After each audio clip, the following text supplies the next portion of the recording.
Who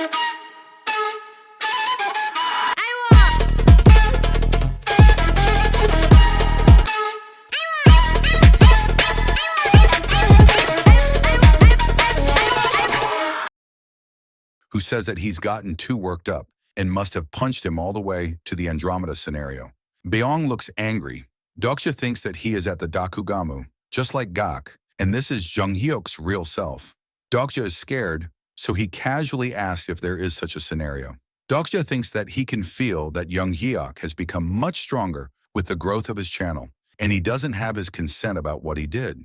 Dokja is afraid that he might be holding a grudge against him. Beong replies that it is a scenario that makes one see reason again, but more importantly, he asks Dokja if he knows what he is seeing right now. There are multiple screens in front of them. Dokja says that he imagines it is not different from what he is seeing right now. Jung Hyuk starts smiling and has tears in his eyes. After some time, Dokja looks at a pile of books. There is one called Singularity. Jung Hyuk looks at Dokja and asks what he is. Ashtor Dokubi. Dokja says that he is not Dokubi anything. Dokja looks around the place and thinks that it is not bad what Gak has done with the place and thinks that he can't let his guard down around Beong. Dokja asks Jung Hyuk if he thinks that they will be okay. Jung Hyuk asks if he is regretting it. Jung Hyuk asks Dokja what he was thinking about lying like that and what if they actually get over 10,000 subscribers. They have already reached 5,000. He tells Dokja that one of the conditions of their contract was that he wouldn't choose a supporting constellation. Dokja tells him that it will all work out. He has a plan, and more than that, give him his item already. Dokja brings his hand forward and asks Beong if he isn't in charge now that Gak is gone. Meanwhile, back in the city, Yu and Xiong wait for Dokja to return, and he suddenly appears out of thin air. Xiong asks where he is, and Dokja replies that he was just taking care of some things. She says that whatever it was, it looks like it went well, seeing how he has gotten himself a new coat. She asks Dokja if he has decided to wear matching outfits while pointing at him. Dokja says that it is a coincidence. The system notifies that the constellation Demonic Judge of Fire is happy for some reason, and a constellation who likes to change genders is intrigued.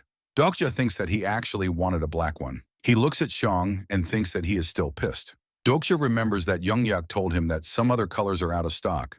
Dokja asked if there were more than one coat. He thought this was an SSS grade item. Beong tells him that this is a mass-produced item, and it is graded like that because of the item's creator. He is very powerful.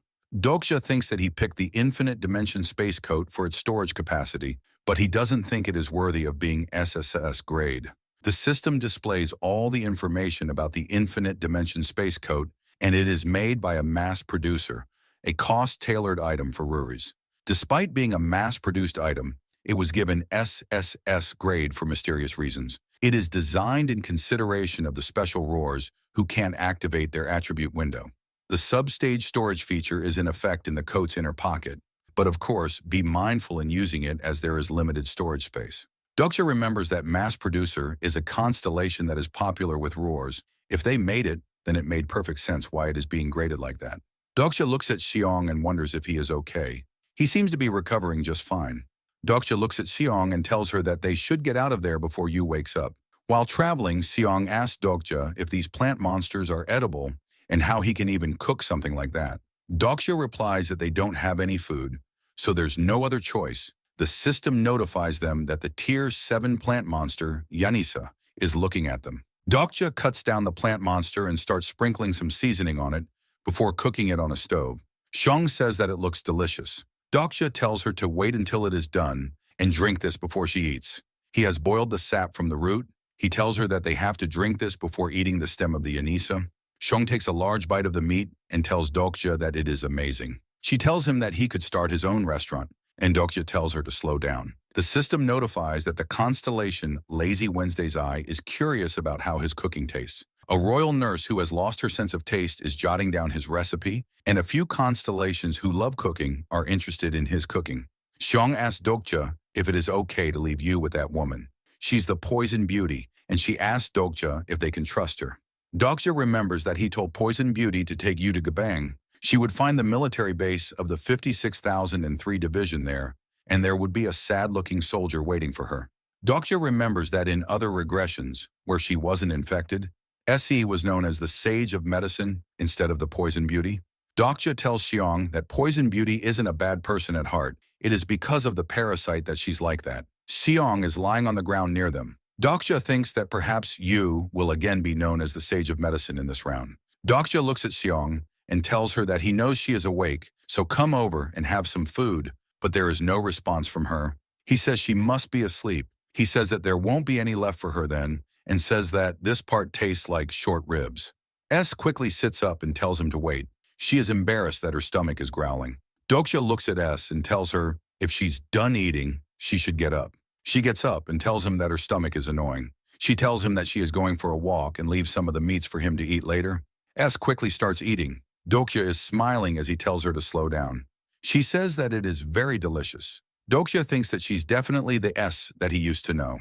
A month has passed since the apocalypse began, and so many things have happened and changed that S, who used to hate harming others, is now wielding a pair of daggers. S tells Dokja that they can't go back to how things used to be back then. She starts crying while eating the food, and Dokja tells her that it is not her fault. She stops eating and starts crying a lot. Dokja is looking at the sky and thinks that there's a week left until the beginning of the 5th scenario. So far, he has managed to defeat both the catastrophe from the foaming depths of hell, the fire dragon, and the catastrophe of questions. Yang will wake up soon and take care of the west with Hong, and the king of wanderers will take care of the north. All that is left is the catastrophe at the center. But before that, he looks at S, who is passed out, crying, and asks why they don't show themselves now. Dokja says they are going to keep feigning ignorance. He says that he doesn't know why they are watching him, but if they have kept a close eye on him this time, then they should know now. If one consumes the stem of the Anisa without drinking the sap first, it puts one to sleep. Dokja points his sword at S and says that he is willing to do anything to achieve his goal, so they better start taking it soon unless they don't want to see their precious incarnation die. Suddenly, the wind starts blowing, and S opens her eyes. They are yellow in color, and a yellow flash strikes her body. The system notifies her that the 4th wall has nullified his emotional shock, and blood starts coming out of Dokja's mouth. S gets up and speaks in a strange voice. She calls Dokja an insignificant human, and Dokja says that they have finally shown themselves. The damn constellations of Olympus are controlling S. Dokja thinks that there are 2 kinds of constellations in the world of TWSA. Free constellations that don't belong to any group, and constellations that belong to a specific nebula. Some of the famous nebulas on Earth are based on mythology, such as Asgard from Nordic mythology, Eden of Revelations, and Olympus, to which the S constellation belongs. S's constellation asks Dokja, how dare an insignificant human, such as him, mock the great constellations? Dokja says that they must be joking and says that they are not even a real god. The plausibility rule for the early scenarios doesn't permit the gods of Olympus to descend upon this world. With the current role of plausibility, it seems the only one allowed through is the lover of the abandoned labyrinth. S is shocked to hear that. Dokja says that she is the historical constellation of Olympus AR and me. He says that the constellations of Olympus must be rather stingy, seeing as how they sent her because of her low plausibility cost. S is furious as she tells Dokja to shut up. There's lightning in the sky, and Dokja thinks that they won't be able to attack him here and now. Taking over an incarnation to descend here must have used up a lot of plausibility already, and they will have a lot to lose if they use their power now. Dokja tells her that he knows that she must not have a lot of time, so he will get straight to the point. The gods of the other dimensions seem to have noticed her presence. Ariadne asks how a human can know such things. Dokja replies that it is not important right now. He tells her that he is not here to banter with her, so he's going to ask her 3 questions. If she answers all 3, then he will also answer her questions. Ariadne says that he is asking for a 3-question exchange. It is a method used by the constellations to trade information with the minimum possible plausibility loss. She is angry that a human is using the method of constellations. Dokja asks if she is in or not. She closes her eyes, and after thinking for a while, she says that she accepts his request. The system notifies that a constellation that doesn't want the excitement to stop shows interest in his offer. The divine 3-question exchange has begun. Both parties can exchange the questions for 3 answers, and all the questions must be answered truthfully. Both parties can refuse to answer 1 question each. The exchange doesn't end until all the questions have been answered truthfully according to the rules. Dokja says that he will go first. There are 3 magic lamps on his head. Dokja asks Ariadne why she took over S's body when her home is on the other side of the world, and asks if she doesn't have her hands full of scenarios there. She replies that it is to monitor the singularity of this world. The first question has been answered, so one lamp on Dokya's head is turned off. Dokya asks about singularity. She asks if that is his second question. Dokya says no, it is her turn now, and Dokya thinks that she is smarter than he thought. Ariadne asks Dokya who he is, and Dokya replies that he is one of the singularities she is monitoring.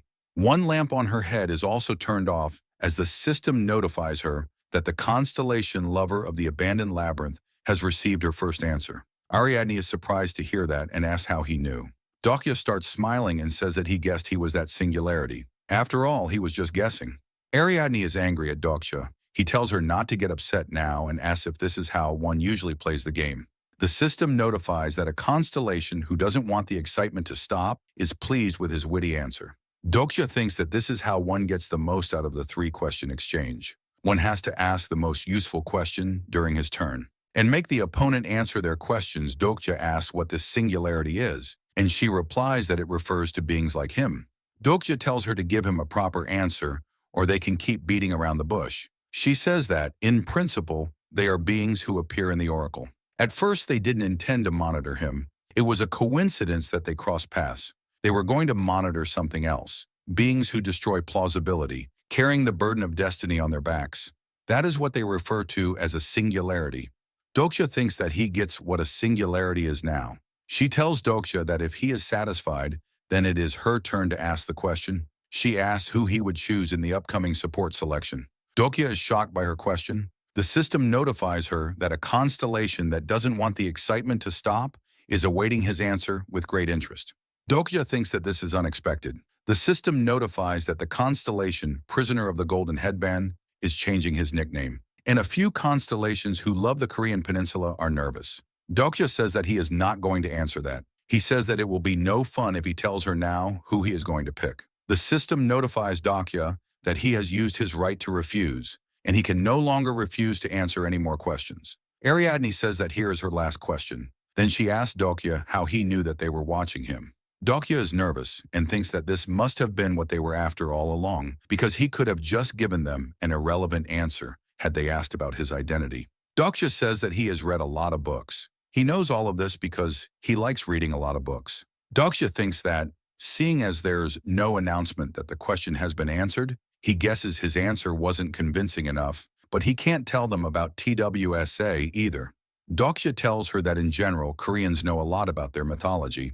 Ariadne asks what he means, and Dokya replies that they are so famous here that they publish comics for children based on their mythology. He says that he guessed she didn't know that they're very famous here. Ariadne is surprised to hear that and thinks that can't be possible.